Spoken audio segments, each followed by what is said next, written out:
Hello, this is Melanie Koralnik, and for the next hour, I'll be reading from the June 9th issue of the Toronto Sun on the Niagara Frontier Radio Reading Service. The first story is Higher Auto Insurance Premiums More Likely in Suburban Toronto by Spiro Papakoski. Toronto residents living in certain suburban areas are more likely to have higher auto insurance premiums. That's according to tens of thousands of auto insurance quotes submitted last year to a Toronto-based insurance technology company and broken down by postal codes in the city. The analysis comes on the heels of alarming news that Toronto Police's traffic unit has recorded a 28% increase in fatal collisions, a 5-year high, so far this year when compared to the same timeframe in 2025. Quote, Toronto's recent increase in traffic fatalities highlights the importance of understanding where collision risk is concentrated. My Choice Insurance CEO Aaron Mizrazian said in a statement. While every crash has different causes, the data shows that some neighborhoods consistently experience higher accident rates than others, which is one reason insurers look closely at postal code when assessing risk. 50,000 auto insurance quotes analyzed. The company said an analysis was done of more than 50,000 auto insurance quotes collected through its platform in 2025 to identify which Toronto postal codes have the highest concentration of drivers with accidents on their record. According to the results, there are significant differences in collision risk across the city. The highest recorded collision rate was located in Etobicoke's Westmount neighborhood, with the postal code M9P, with 16.7% of drivers reporting an accident on their record. Scarborough's Upper Rouge postal code M1X was ranked second, with a 13.5% collision rate, followed by 12% for M9R in Etobicoke's Richview and Kingsview areas. Other high accident rates were recorded in the postal codes M8V in Etobicoke's Humber Bay and Mimico areas, and M1H in Scarborough's Cedar Brae neighborhood, each with 11.9%. Lowest accident rate in downtown. Meanwhile, the lowest accident rate in the city was located within the M5J postal code in Harbourfront and City Place, with just 3.8% of drivers reporting collisions. The analysis calculated an average of 8.6% accident rate across the city. The findings help illustrate how collision risk can vary dramatically within the same city and why postal codes remains one of the most important factors affecting auto insurance premiums, the company said. The average auto insurance rate this year in Toronto is $2,348, slightly lower than Markham's $2,364 average, the company said. However, Toronto's rate was more than $350 higher than Vaughan's $2,705, and more than $1,100 above the $3,471 Brampton residents are paying. Drivers who live in postal codes with higher accident rates can lower their insurance premiums by keeping a clean driving record, taking a defensive driving course, or installing a dash cam, the company said. That story was Higher Auto Insurance Premiums More Likely in Suburban Toronto by Spiro Papakoski. The next story is Canada to introduce youth social media ban this week by Brian Passafiume. Ottawa. Canada's ban on kids accessing social media is expected to be tabled at the House of Commons as they prepare to rise for its summer break at the end of the week. Government sources told Post Media this week that the long-awaited online safety bill is expected to be introduced into the House of Commons later this week. That bill, various sources told media outlets on Tuesday, would include a ban on youth under age 16 from accessing social media platforms. but sources say that will come with exemptions. Namely, platforms able to provide sound proof of measures meant to protect minors from online harms will be available to those under the age of 16. Sources also said the impending bill does not include language that prohibits those 16 years of age or under from accessing AI chatbots. Social media ban for youth popular among Canadians. According to the results of an Angus Reid survey released in late March, Canadians widely approve of prohibiting youth under the age of 16 from accessing social media platforms. 3/4 of those polled support a full ban, while 13% of respondents oppose a ban, and 5% say they strongly oppose it. Support for a ban was strongest among households with children, 70% of which said they supported the ban. Screen time addiction ranked as the highest concern at 94%, the same number who said the number one issue was concerns over mental health. Other concerns include online predators, misinformation and cyberbullying, privacy, exposure to pornography or explicit content, and political radicalization. Australia introduced ban last year. Australia became the world's first nation to ban kids from social media in December, with Aussie kids 16 and under finding themselves blocked from YouTube, Instagram, TikTok, and Facebook. Brazil enacted a similar rule this past spring, with platforms forbidden from exposing minors to infinite doom scrolling, and requirements for youth to link their social media accounts to their parents. Austria announced in March it would enact a ban this summer for residents under the age of 14, while Denmark said its ban would only apply to those 15 and under. That story was Canada to introduce youth social media ban this week by Brian Passafiume. The next story is Doug Ford's big reception in D.C. canceled over Trump by Brian Lilly. Doug Ford being on Donald Trump's naughty list cost him a meeting and reception with American business leaders Monday night. A planned reception hosted by the U.S. Chamber of Commerce and its board chair, Ross Perot Jr., was abruptly canceled. The meeting was one of the few that Ford's office released details ahead of his trip. While the official reason given is a scheduling conflict, the real reason is the Chamber's desire not to anger Trump. It's unclear if there was direct pressure put on the Chamber by the White House, or if they simply read the room before canceling and distancing themselves from Ford. But multiple sources say scheduling was not the issue. Quote, "No, that's not the sort of thing you accidentally double book and notice at the last minute," one seasoned political operative said. Other meetings have gone forward. Ford did meet with Republican Senator Kevin Cramer of North Dakota on Tuesday morning. Cramer is an ally of President Trump, but also a strong ally of Canada, and has become a friend to Ford. In the afternoon, Ford was scheduled to meet with members of the House of Representatives, mainly from Michigan and New York, though his office is being tight-lipped about exactly who he is meeting with. While Ford will likely find some agreement with those members of the House, he's also likely to get an earful about Ontario's booze ban and Canada's rigid position on dairy, a key industry for both states. Ford wanted to make a splash in Washington with his 2-day trip, and despite taking a good and solid message with him, it's a splash for all the wrong reasons. In addition to the canceled reception, questions are being raised about the size of Ford's entourage and the several SUVs with Ontario plates chauffeuring him and his team around D.C.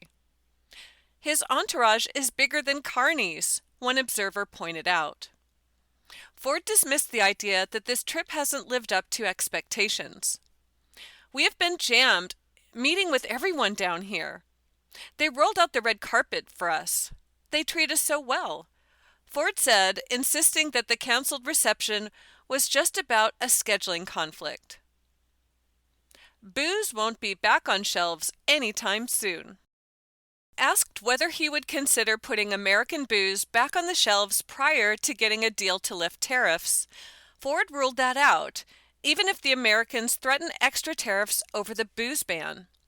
Quote, No, I just want to get this deal done, and then we'll put that booze back on the shelves, Ford said.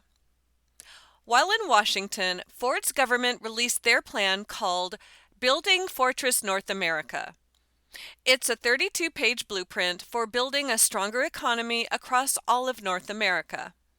Quote, It is time to come together on a fair trade agreement that will create more jobs, lower costs, and strengthen our economic and continental security in the face of growing global competition, especially from China.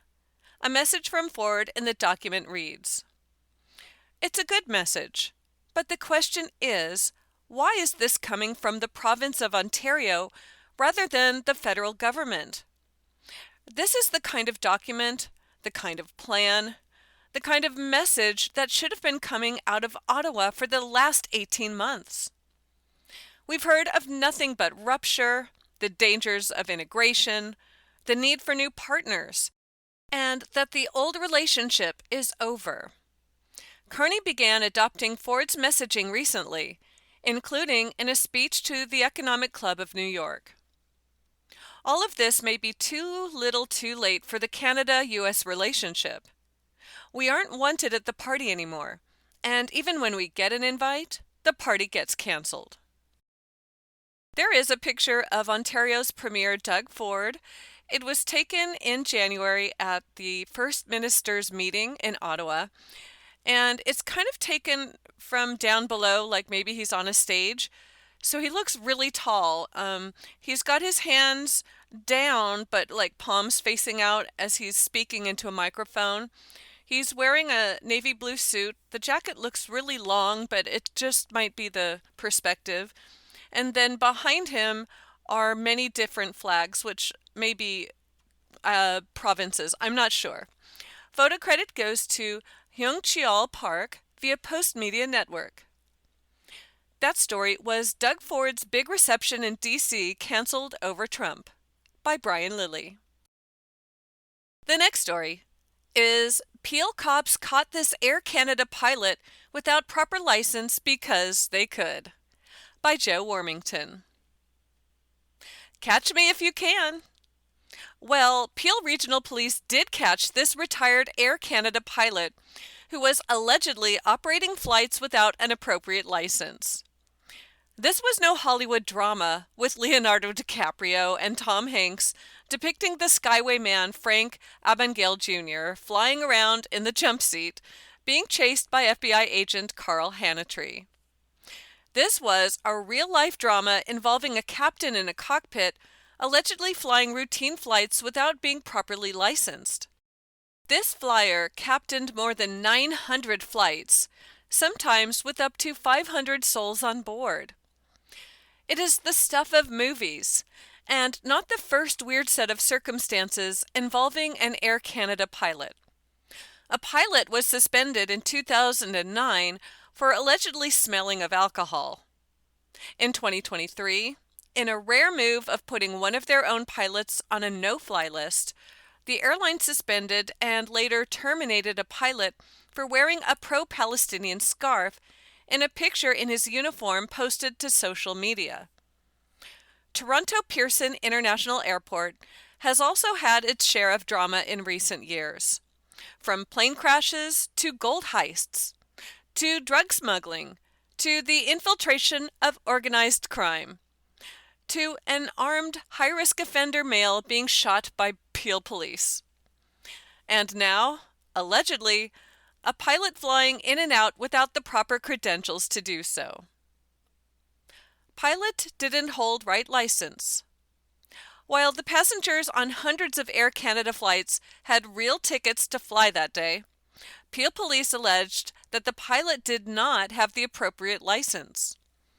And now that pilot has been grounded and is facing criminal charges.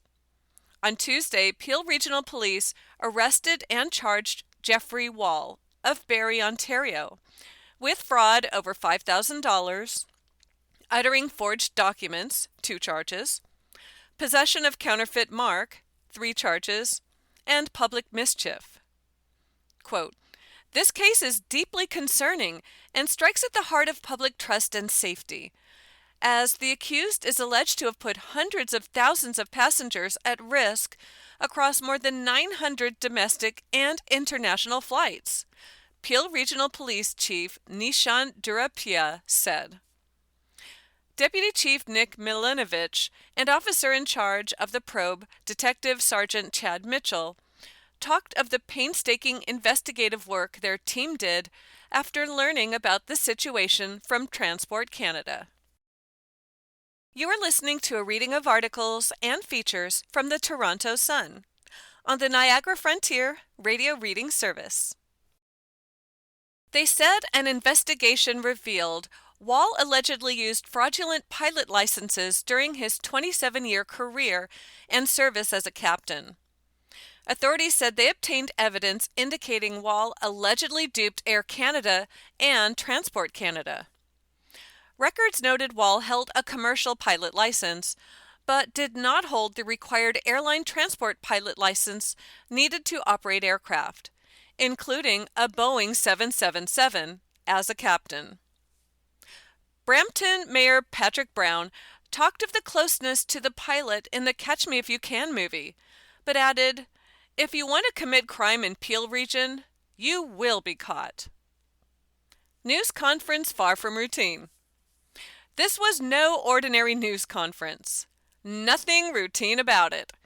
It felt like every seasoned reporter was there, and all were indicating they have never seen anything like this.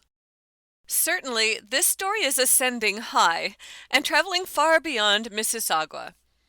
It was all hands on deck with Peel Regional Police Board Chair Nando Iannica and Staff Superintendent Martin Ottaway, Staff Sergeant Robert Boyer, and Financial Crimes Unit Inspector Sean Brennan, all on hand. It was also like the Super Bowl or the World Cup for the media folks. Director of Corporate Communications for Peel Regional Police, Beth Waldman, and her team of Constable Amanda Steenson, Constable Tyler Bell Marina, Constable Lori McCann were dealing with a packed house of local media, but were also fielding comments from around the world. While Air Canada in their statement was taking the position that, quote, "safety was not compromised by this incident," because all pilots at Air Canada undergo mandatory recurrent training every 6 months to validate their flying competency, including a flight check with a certified Transport Canada check pilot every 12 months, the public can't believe that this allegedly happened. And police emphasized the public safety aspect of this case, which was not a fictional story but allegedly true crime. Can't be glossed over. Perhaps out of this case could come new regulations that require the licenses displayed prominently for all trusting passengers and inspectors to see when they board a passenger commercial flight. This can't just be glossed over as an administrative paperwork issue. Peel Police also said, quote, "Throughout his career, Wall also held several positions with the Air Canada Pilots Association, or ACPA, including serving as chair of the Master Executive Council, the governing body of the ACPA. And online, now removed from its webpage, Georgian College had pictures of him, one in front of a helicopter. In connection with their programs, they listed him as a mentor." Georgian College provided an emailed response to the Toronto Sun. Quote, "Georgian College became aware today of criminal charges that have been laid by Peel Regional Police against a retired Air Canada pilot and part-time employee of the college," the statement read. As this is an active criminal investigation, Georgian will not comment on the arrest or charges, nor on the current employment status of the accused, which remains an employment matter. The pilot union have so far not commented. The charges against the pilot have not been tested in court, and his side of the story is not known. He did not answer a call to his Bury home Tuesday. Who will play pilot and cops in movie? While the airline indicates the pilot is no longer at Air Canada, the company in their news release did say he was a competent pilot when he did fly for them. Quote, "Throughout his employment with Air Canada, the individual in question was a fully trained pilot who held a valid commercial pilot license, and he successfully met or exceeded the required recurrent training, demonstrating a high level of competency to safely operate large aircraft." Does that make anybody feel any better? Air Canada explained, quote, "Regulations require that captains of large aircraft operated by airlines in Canada hold an Airline Transport Pilot License, or ATPL, obtained by passing a series of written exams." The airline added, this individual, who had been promoted to captain, lacked the mandatory ATPL for the position. Immediately upon Air Canada's discovery of this, the individual was removed from active duty, and the company voluntarily reported the matter to Transport Canada. Does that satisfy the public? Does Transport Canada issuing fines of $67,500 for 18 license violations amongst pilots last year mean better checks and balances are needed? As more details emerge, one of the questions is who is going to play the pilot in the movie and who's going to play the lead cop? Catch it in the theaters or on TV or a streaming service, or even on a flight in the near future if you can. There is a picture of Peel Regional Police addressing media today, and Police Detective Sergeant Chad Mitchell is at the podium, and there are 5 other guys standing behind him. 2 are in like police uniforms, and the other guys are in suits. And there is a large screen to the left of them that says news conference, and there's a Canadian flag on the other side. Photo courtesy of Ernest Dorozukic via Toronto Sun. That story was Peel Cops Caught This Air Canada Pilot Without Proper License Because They Could, by Joe Warmington. The next story is Feds Extend Firearm Amnesty Amid Supreme Court Challenge, by Brian Toey. Ottawa is extending an amnesty for owners of banned firearms amid a legal challenge before the Supreme Court of Canada. The federal government has spent the last 6 years banning 2,500 types of guns, including the Ruger Mini 14 and the AR-15 assault rifle, arguing such weapons should only be used to conduct war. It said owners must dispose of or deactivate those firearms by the end of the amnesty period on October 30th. But in March, the Supreme Court agreed to hear an appeal challenging the bans, announced in May of 2020. The amnesty has now been extended to 90 days after the date the Supreme Court renders its decision on the appeal. The decision is expected to come down at some point early next year. Turn them in now, get paid, Feds say. The Feds say the extension doesn't affect a compensation program for owners of banned guns, which is expected to end by late October. Beyond that time, owners won't receive compensation for turning in their guns. Quote, "Assault-style firearms were prohibited because of the risk that they pose to public safety," Public Safety Minister Gary Anandanasagri said in a news release. "I am pleased to see that firearms businesses showed a strong interest in the compensation program and took advantage of the compensation offered. While collection and compensation for individuals are underway, I would encourage firearm owners to book their appointments as soon as they get their notification. It is their only chance to get compensation for their prohibited firearms." Gun owners celebrate extension. The Canadian Coalition for Firearm Rights, one of the country's most active gun lobby organizations, celebrated the extension. And gun owners across the country have organized and advised each other not to give in to the liberal gun grab. Quote, "The CCFR welcomes the news that the federal government is extending the amnesty protecting gun owners and businesses from prosecutions associated with their ill-fated gun bans and compensation program," the group said in a statement. "We suspect that the government realized that a defeat at the Supreme Court of Canada after collecting guns and or prosecuting those in non-compliance would be an untenable position for the Mark Carney's Liberals. We look forward to presenting our case to Canada's Supreme Court and achieving justice for law-abiding property owners and businesses." That story was Feds Extend Firearm Amnesty Amid Supreme Court Challenge by Brian Toey. The next story is Katy Perry calls butt-grabbing Justin Trudeau love of my life by Mark Danielle. Nearly a year after their first dinner date in Montreal, Justin Trudeau and Katy Perry made their red carpet debut together in New York City. The power couple stepped out in New York City at the Tribeca Festival for the premiere of the pop star's new music documentary called Katy Perry: The Lifetimes Tour, Live from Paris, a concert film that captures her most recent worldwide trek.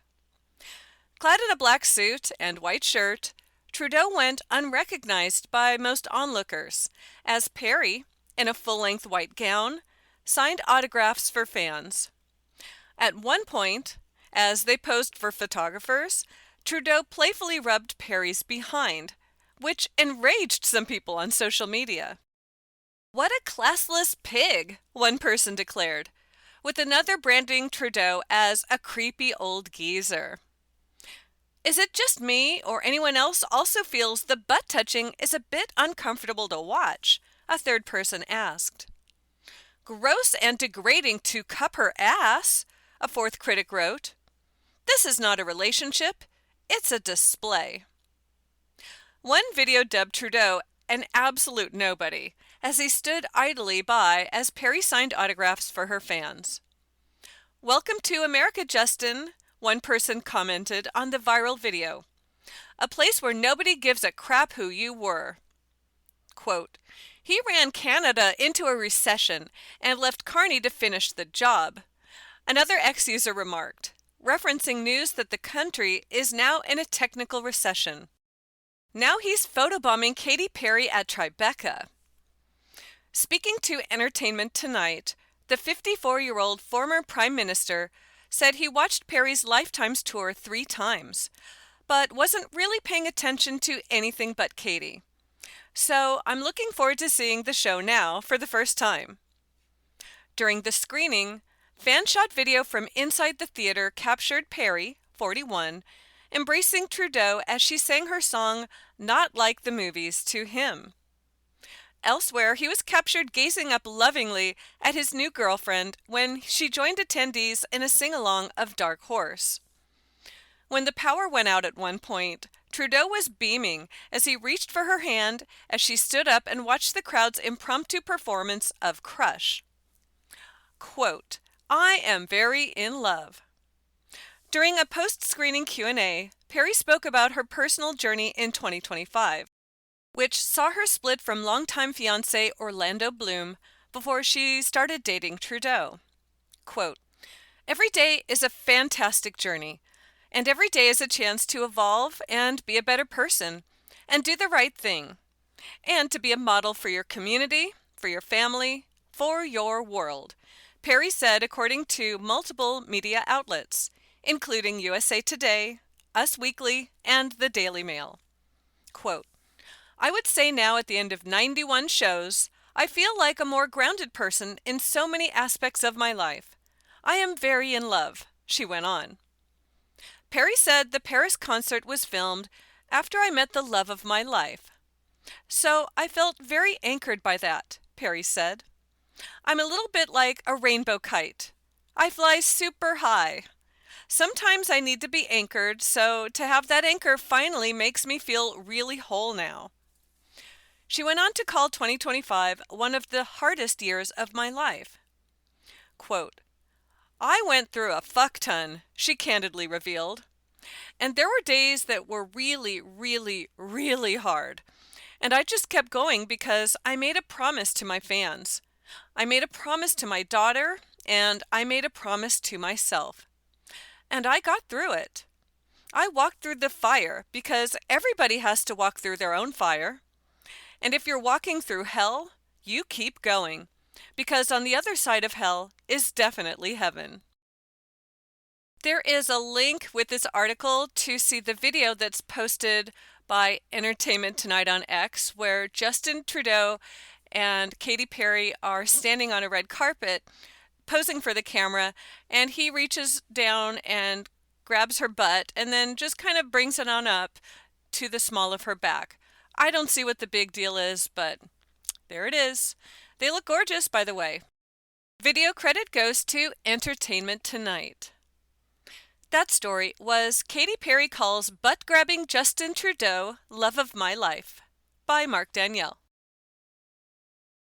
You are listening to a reading of articles and features from the Toronto Sun on the Niagara Frontier Radio Reading Service. The next story is OPP officer killed in line of duty. Every police and family member's worst nightmare by Joe Warmington.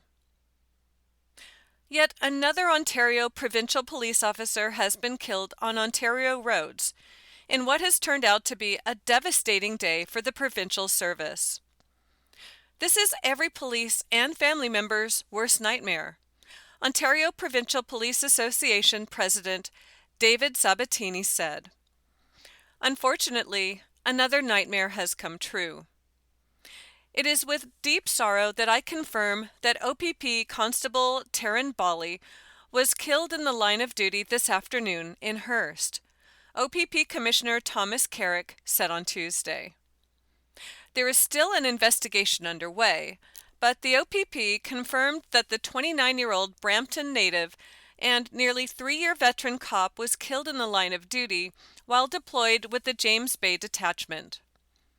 The incident happened around 12:30 p.m. Tuesday, when OPP members were conducting an investigation at Kendall Concession Road 7 and Concession Road 6 near Hearst.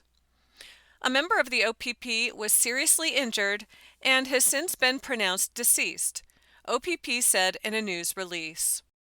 The OPP's Criminal Investigations Branch is leading this probe, which is still in its infancy. But what is known is this officer was killed while trying to save others. It's the kind of guy Bally was. He was a good, solid, and keen police officer, one OPP source said. He was also compassionate and kind.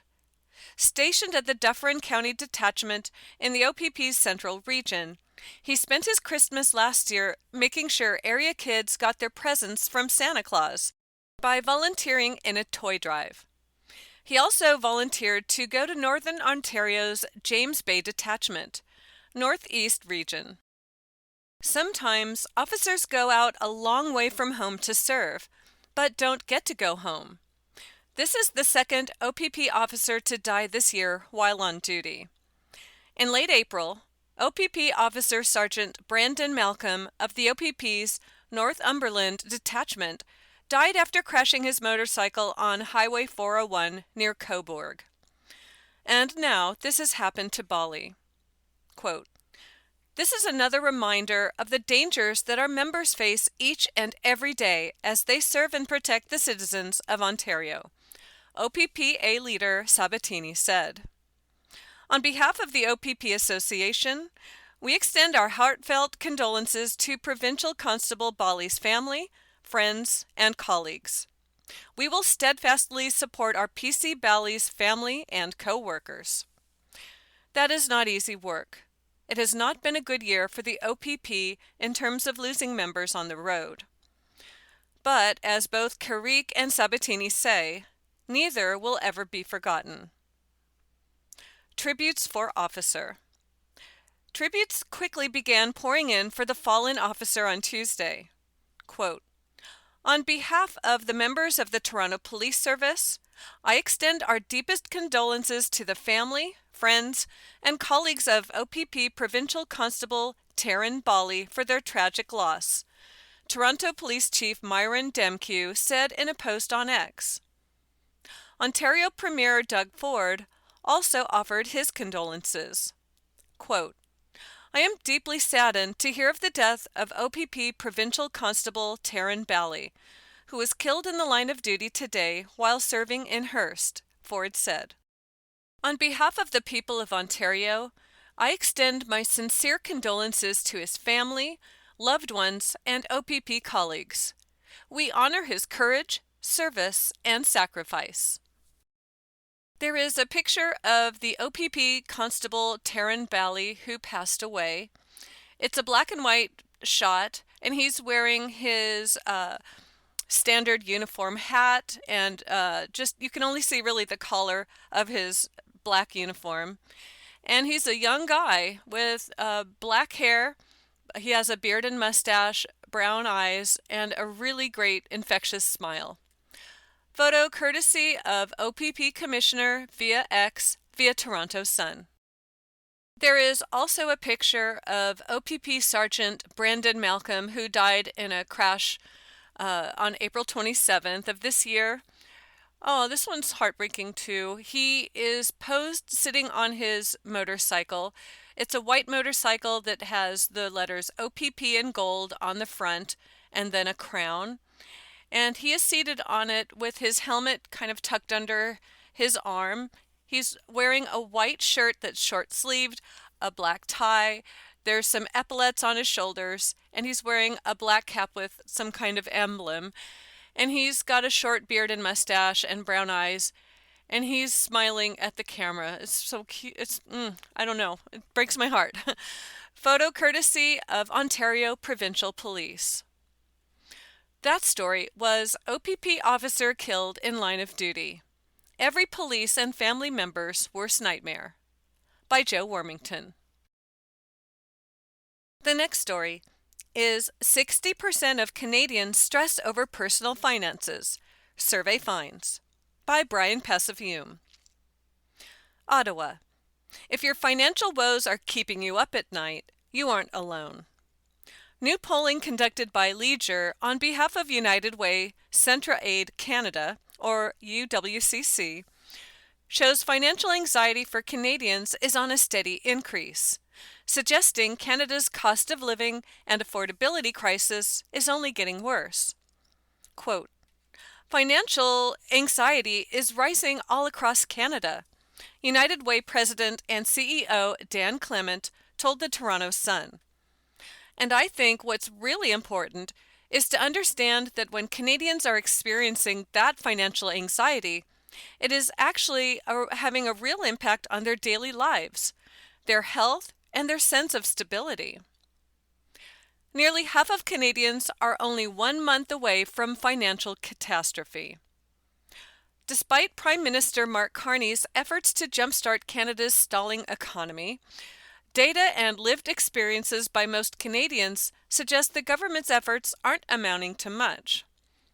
Late last month, data released by Statistics Canada show Canada has entered a recession, with Canada's economy contracting by 0.2% in the last quarter of last year, and 0.1% in the first 4 months of 2026.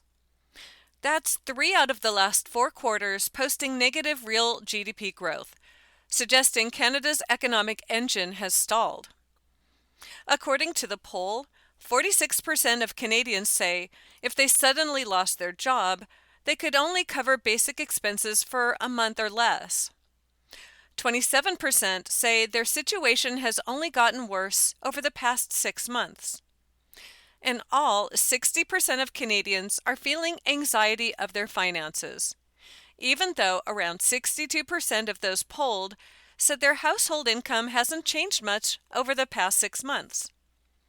We did a similar survey last fall, and that data is up 5 points, Clement said. The problem is getting worse. Government getting failing grade on public finances. As financial tensions mount, 57% of those polled say they believe the government is doing a poor job managing public finances, compared to the 32% who think otherwise. When asked if they think the economy will get better over the next 6 months, 39% expect them to stay the same, 38% expect things to get worse, and only 15% said Canada's economy will improve by the end of 2026. 8% said they didn't know. The hardest hit, the poll suggests, are youth, single parents, and recent immigrants. With local organizations squeezed by plunging donations and spiking demand, Clement urged Canadians who are struggling to take advantage of services to help them, available across Canada by dialing 211. Not a crisis on the horizon. The problem, Clement said, is happening right now. It's not a crisis on the horizon, it's a challenge we're seeing today in communities all across Canada, he said. The proof is seen every day by the United Way and their partners, with Clement saying demand for their services has been steadily increasing. We've been hearing increase in demand, increase in needs showing up at the front door of our local community partners, he said. This survey is helping us understand what's really happening in the lives of Canadians and how it is affecting our frontline community services. That story was 60% of Canadians stress over personal finances, survey finds, by Brian Passafiume. The next story is ex-Blue Jays star shows up for GTA Beer League game, crushes monster home run, by Dan Balicki. Josh Donaldson might be retired from playing Major League Baseball, but the former Blue Jays MVP hasn't hung up his cleats just yet. On Monday, Donaldson signed a one-day contract and suited up for a very unlikely team, the Brew Jays. Donaldson arrived at Art Ferguson Park in Newmarket in full gear, ready to aid the struggling, slow-pitch softball team, and he didn't disappoint. The former American League MVP was seen belting a monster home run in one video, complete with a celebration and bat flip as he rounded the bases. He also pounded another extra base hit and made probably 50% of his team's defensive outs during the matchup. Quote, "Wow, huge shout out to Josh Donaldson and the Get It Done League," the Brew Jays posted on Instagram. They made a beer league softball team's dreams come true and gave us a story to tell for the rest of our life. How did the team get Josh Donaldson to show up? While many will wonder how a rec league team an hour north of Toronto can manage to get a retired MLB superstar like Donaldson to come out for a game, the answer is quite simple. Just ask. After a bad loss last week, one of our players was fed up and decided to shoot JD a random DM, and he responded, "Where are you at and where do you play?" the Brewdog said on Tuesday. After some coordination, we hammered down the date and he showed up with a full camera crew and played the full 9 innings. The other team, we absolutely shocked. Seeing a player of Donaldson's caliber likely would be shocking for the average Joe, who could hardly expect to see a 13-year pro across the diamond. Having him on your side, however, was an absolute dream for the Brew Jays. "It was the greatest night of our lives," the team said. "He is such an amazing dude and such an incredible player. He was responsible for probably 50% of our defensive outs in the game. It was the first time in a while we felt like we had a chance to win. He was chirping the other team continuously and constantly hyping us up." Unfortunately for the Brew Dogs, despite having a ringer of epic proportions, they still lost the game to the Bluefins 12-9. But in the end, the score didn't matter for the guys. "This was a childhood dream for all of us, and it's just so crazy that it actually happened," the team said. "Couldn't have asked for a better experience." Donaldson and fellow ex-Blue Jay Russell Martin seem to be making the rounds at local baseball diamonds too. A Reddit user posted a video clip of Martin taking a swing during a game at Coronation Park and commented that the duo had a couple of at-bats and played in the field. The pair also recently started a podcast called Get It Done League. How good was Donaldson's playing career? During his 4 years in Toronto, Donaldson was a two-time AL All-Star and won the American League MVP in 2015 when he batted .297, slugged 41 home runs, and led the league with 123 RBIs. The third baseman posted a career slash line of .261 /.358 /.489 with 279 home runs and 816 RBIs before officially announcing his retirement from baseball on March 4, 2024. You are listening to a reading of articles and features from the Toronto Sun on the Niagara Frontier Radio Reading Service. What else has Donaldson been up to?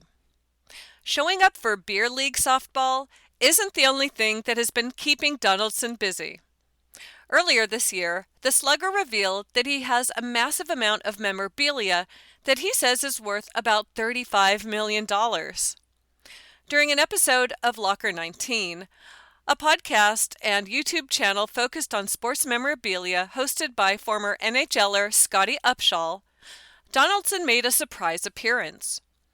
In a video of the podcast posted to YouTube, Upshall was sitting down in a locker room with NFL legend John Elway, opening some packs of cards when Donaldson stopped by to check out what the pair had just pulled. A 1984 Dan Marino rookie. Donaldson showed off a quick bit of trading card knowledge, examining the Marino card and noting it was in pretty good condition, while also noting that it had been printed a hair off center.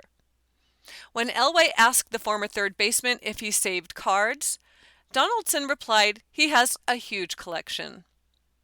Upshall backed up the comment, confirming it is really impressive before Donaldson caught Elway off guard with just how big it is. Yeah, my collection is probably worth about $35 million, Donaldson said, which led Elway to cough and spit out the drink he had just taken a sip of. What kinds of cards does Donaldson collect? While the value of his collection is quite shocking, perhaps the most surprising aspect is that the former AL MVP isn't even collecting cards from the sport he once excelled at. Donaldson apparently is all about hoops cards. It's all hoops, by the way, Upshall then pointed out to Elway, though Donaldson confirmed that he has some football too. Elway commented that everyone likes hoops, to which Donaldson replied, "That's why it's so nuts." There is a picture of Blue Jay star Josh Donaldson. It's during that game that he played with the Blue Jays, and he's got his arms around the shoulder of one of the Blue Jays players, and that guy has his arm around Josh, and they're smiling. Let's see, Josh is wearing his Blue Jays regular uniform, which is all white, and then it has like the head of a Blue Jay, and he's wearing a blue baseball cap. And then the unnamed person who he played with, he's holding some kind of a certificate that says something about Josh Donaldson. And he's got a mustache. He's smiling so huge. And same with Josh, who also has a mustache. Photo courtesy of Blue Jays via Instagram. That story was ex-Blue Jay star shows up for GTA Beer League game, crushes monster home run, by Dan Balicki. The next story is Border Collies keeping Toronto's soccer pitches geese-free during FIFA World Cup, by Jane Stevenson. Just call them the unofficial World Cup Wonder Dogs. The two Border Collies, Sally and Ben, have been put to work saving Toronto's soccer pitches during the 2026 FIFA World Cup by managing and deterring geese, who can drop up to 2 pounds of waste daily, an obvious hazard to both world-class athletes and professional turf.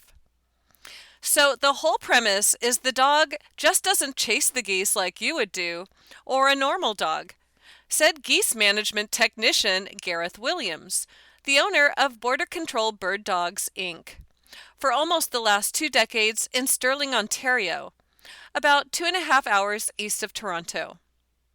Our dogs are trained. They're border collies, which are obviously just by nature herding dogs. So instead of herding sheep, we changed that to geese, and then they stalk the geese and kind of stare at them, what they call collie eyes, how they move calf or sheep around, and the geese start believing that they're the predators on the side. When we move the geese, the common term is hazing. We're not allowed to harm the geese in any way. It's completely non-lethal. There's no environmental impact. It could take the border collies 20 minutes to move 100 meters. They're literally taking 2 steps at a time, almost like they're in slow motion. In the case of 2-year-old Sally, she's been primarily working at the new FIFA World Cup training facility at Centennial Park in Etobicoke, as opposed to the game venue of Toronto Stadium, or BMO Field, downtown, with 7-year-old Ben on backup duty. We go twice a day, says Williams of their early morning and afternoon visits. And if we see more geese, we'll up our visits. Obviously, they've spent millions of dollars putting down all this turf that the geese find very quickly. Right now, it's nesting season and the babies are being born. I think the geese are mainly in the river right behind the Centennial Park facility, and they're worried, of course, once the babies are then born, they'll wander up and start eating the grass. That's the kind of issue we probably will have. Dogs aren't being used at Toronto Stadium.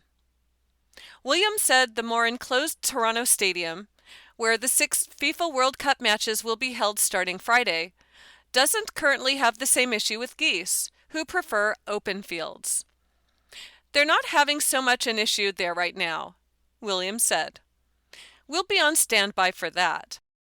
Hopefully, that one does stay clear. I don't think the geese are going in there right now because they'd fly into a spot that would be more of a kind of open area. Williams said he's heard World Cup game hosting cities like Dallas are actually using high-tech robotic security dogs, but not for pitch protection. Instead, the robo-dogs are assisting with tournament security, like inspecting suspicious packages, conducting perimeter checks, and monitoring hazardous materials. I saw that story and I thought, well, that's a bit weird. That's robots, he said. But actually, right here in Toronto, we're using proper dogs to do a completely different task. Anywhere with any green space, we, at geesemanagement.ca, kind of do. There is a picture of Sally, one of the 2 border collies, running towards some geese that are being forced into the air to fly away. So Sally is black with some white tips on her tail and her feet and kind of around her neck. And these are really big geese, like pretty much the same size as her. And yeah, they're getting the heck out of there. Photo courtesy of Border Control Bird Dogs, IC. That story was Border Collies Keeping Toronto Soccer Pitches Geese-Free During FIFA World Cup by Jane Stevenson. The next story is Unfortunately, Little Chance Bernardo's Law Will Pass by Michelle Mandel. It's been 3 years since serial rapist and heinous schoolgirl killer Paul Bernardo was secretly moved out of maximum security without any advance notice to the families of his victims. The quiet transfer of one of this country's most evil criminals sparked outrage across the nation and spurred a private member's bill by Niagara Falls conservative MP Tony Baldinelli to ensure no multiple killers can be transferred to a cushier stay in federal prison. His bill, reintroduced last fall, was up for second reading debate in Parliament on Tuesday. The proposed bill C-232, an act to amend the Corrections and Conditional Release Act, would require the worst of the worst, all court-ordered dangerous offenders and those convicted of more than one count of first-degree murder, to be permanently assigned to maximum security classification and confined in a maximum security penitentiary or area in a penitentiary. It would also repeal the Liberals' mandate, approved in 2018, to house inmates in the least restrictive environment. It would mean Bernardo and his ilk would be shipped back to maximum where they belong. A wonderful idea, but one that's unlikely to get very far. The Liberals and the Bloc Québécois, I hope I said that right, have signaled they'll oppose the bill when it's expected to come up for a vote on Wednesday. They argue it inhibits rehabilitation and safe reintegration because there is less programming and less chance of a gradual release back into society if offenders are locked up in maximum for their entire sentence. Poor things. Baldinelli said he was inspired to bring the bill forward after being approached by the shocked families and friends of Bernardo's victims who received a phone call from Correctional Service Canada on May 29, 2023, informing them the sadistic killer was on his way from a maximum security prison at Ontario's Millhaven Institution to a medium security prison at La Macasa in Quebec. Until then, most assumed it would only be hard time for the psychopath serving life with no parole for 25 years for kidnapping, torturing, and killing Leslie Mahaffey, 14, in 1991, and Kristen French, 15, in 1992, as well as being found guilty of the manslaughter and sexual assault of his 15-year-old sister-in-law, Tammy Homolka. Declared a dangerous offender in 1995, Bernardo was shipped to maximum security in Kingston Pen and then to Millhaven when the notorious prison closed down. Since 1999, he relentlessly applied to get out of maximum, but his reclassification was overridden 13 times. However, by July 2022, Bernardo was considered successfully integrated with other inmates. He was reclassified in February 2023 to medium security, and his move to La Macasa near Mont Tremblant was approved a month later. We then learned his appalling transfer was hardly unique. In March 2024, I broke the story that twisted sex killer Luca Magnotta had been moved out of maximum as well, also to La Macasa, where the facilities include a hockey rink and tennis court. That's all the time we have for this story, which was, unfortunately, Little Chance Bernardo's Law Will Pass, by Michelle Mandel. You've been listening to a reading of articles and features from the June 9th issue of the Toronto Sun. Your reader has been Melanie Gorelnik. Thank you for listening.